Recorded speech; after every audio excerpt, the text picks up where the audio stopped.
up, trust you for the stressful impress, and I'm Biggity B-A-C-K back with another video. And in today's video, y'all, I am going to be making some yummy southern smothered fried chicken with onion gravy from scratch. So if you are interested in seeing how I do this recipe, then stay tuned. Don't forget to like, comment, subscribe, and share out the video.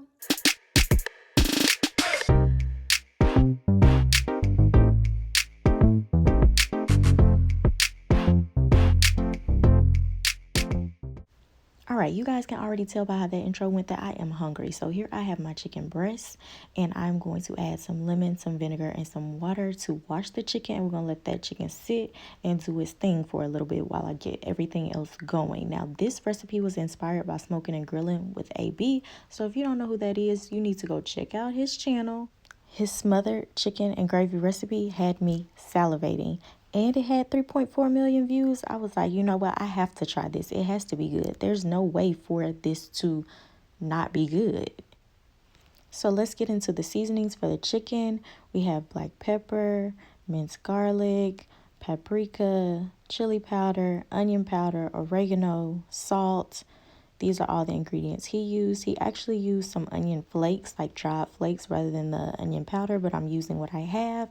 And he has had a small onion as well for the gravy and some butter for the gravy. And then I'm using all-purpose flour and chicken broth for the gravy as well. Now, let's be clear. This is not really how I season my chicken, but I am trusting the process, and I'm trusting Smokin and Grillin with AB because this chicken looks so good. So normally I would just dump a little bit of all of this directly onto the chicken and just make it do what it do. But he took out some of the chili powder, the paprika, the onion powder, and the oregano and mixed it up in a bowl. And I'm just using roughly a teaspoon of each one.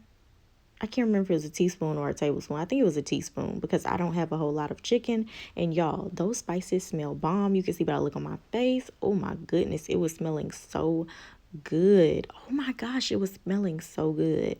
Like, I cannot even express how good that combination smells together. But anyway, so I've set my seasoning blend to the side because my chicken is still going. It's not quite ready. And y'all see I'm just cutting up these potatoes because I decided to have mashed potatoes with mine. So we're going to put these potatoes on to boil. So that way the potatoes can be ready to mash by the time I get done smothering my chicken.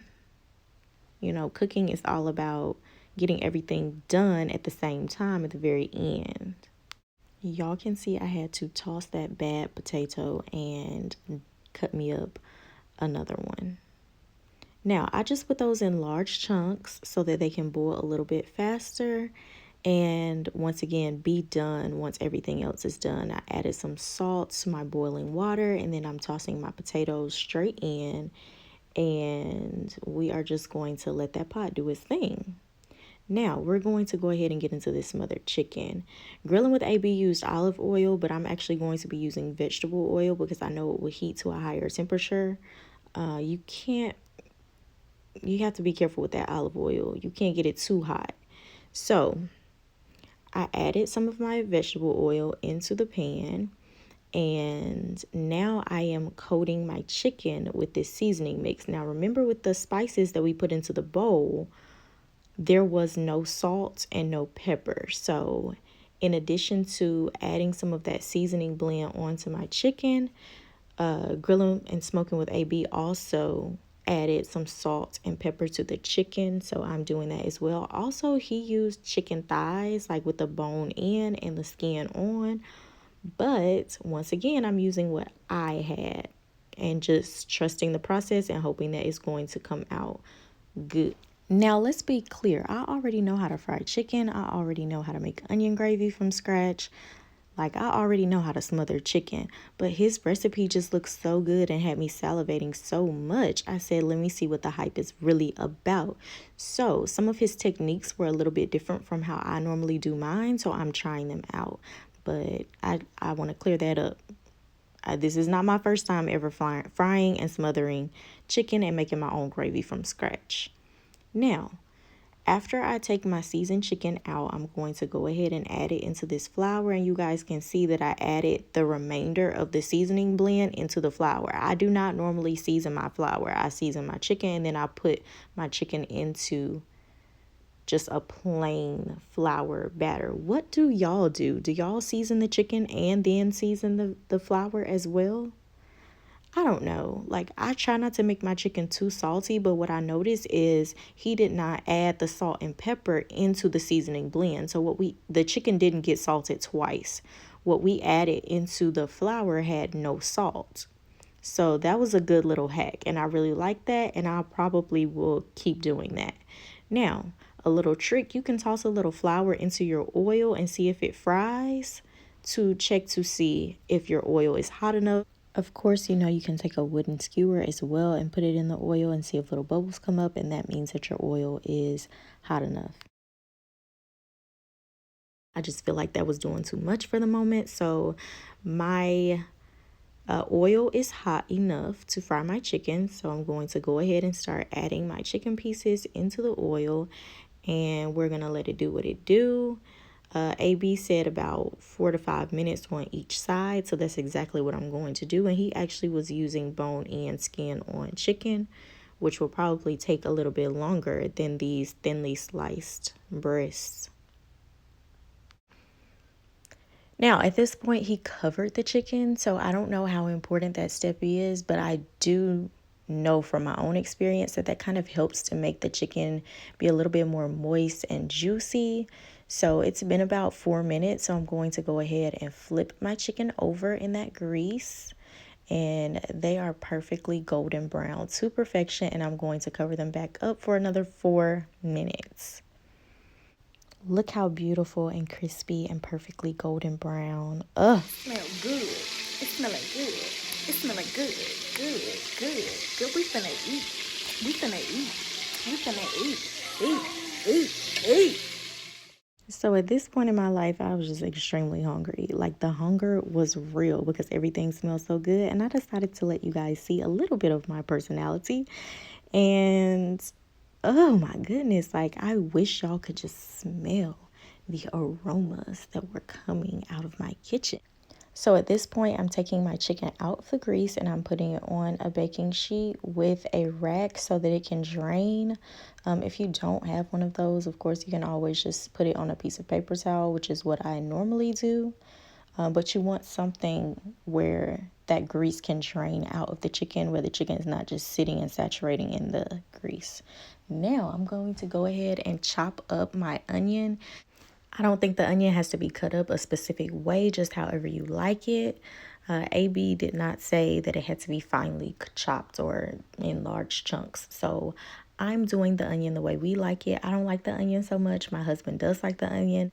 So I like to do it where I can easily pick it out if I don't want to eat it. And y'all, I used to love onions, like cooked onions, before my pregnancy. And now I rarely like them.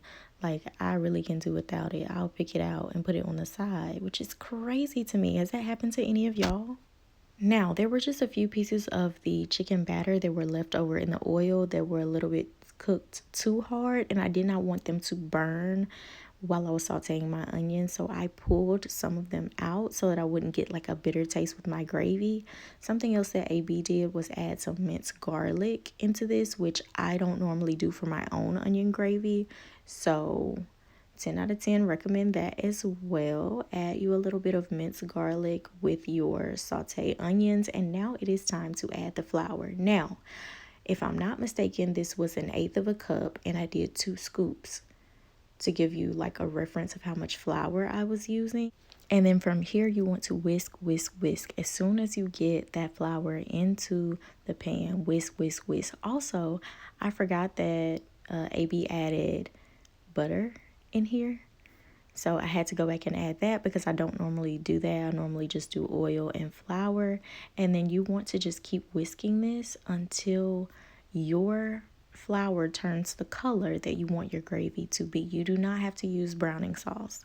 Also, important to note that the flour that I'm adding into here is that seasoned flour that we used on the chicken. So it's already got some seasoning in it. Once your flour is the color that you want your gravy to be, you can add in your liquid. My liquid is usually water. I am taking AB's advice and using chicken stock this time, and it came out so good. I'm also adding a few more things into my gravy that were not in Smokin and Grillin with AB's video, and that is rosemary, thyme, and rub sage. I just love the savory smell and flavor that those three things add, so I'm adding those into my gravy. And then, of course, we need a little bit of salt and pepper because that flour mix did not have any salt or any pepper. And now it's time to just let that cook down and simmer with the chicken. So you got to add the chicken back into the gravy. We're going to cover it up with a lid and just let all of those flavors marinate, let everything get tender and juicy and do its thing. Now I've got my beans going. That's going to be the vegetable for the day, string beans. And then I'm also going to get my mashed potatoes going. Now, I am lactose intolerant, so I could do like a really creamy mashed potato and then just take a lactate. However, I decided to do my mashed potatoes without any milk. So what I ended up doing was just adding the chicken stock into my mashed potatoes with lots of butter, and I got to mashing. And then I seasoned that up, and they were good. Remember, you have the gravy to make it creamy, so I thought they were really good. I added a little bit of parsley for color, and we were good to go. There was one thing that I forgot to mention about our smothered chicken, and that is that when I was cooking the flour and sauteing the onions, I was kind of more so on medium-high heat.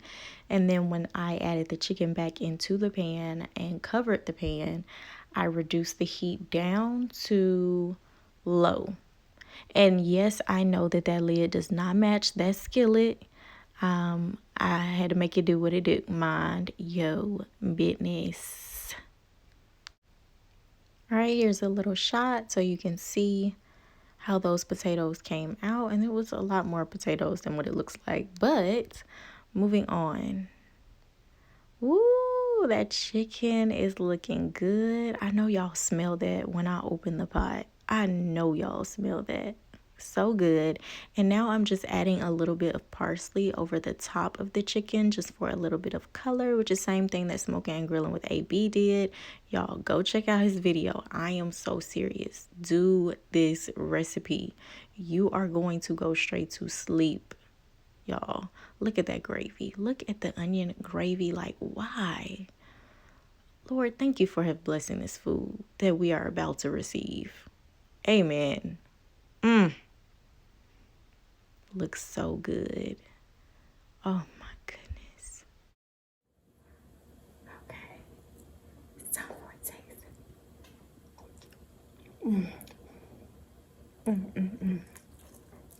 Look at that chicken. Look at that chicken. Look at that chicken. Get your bites. Put some of that gravy on your chicken. Food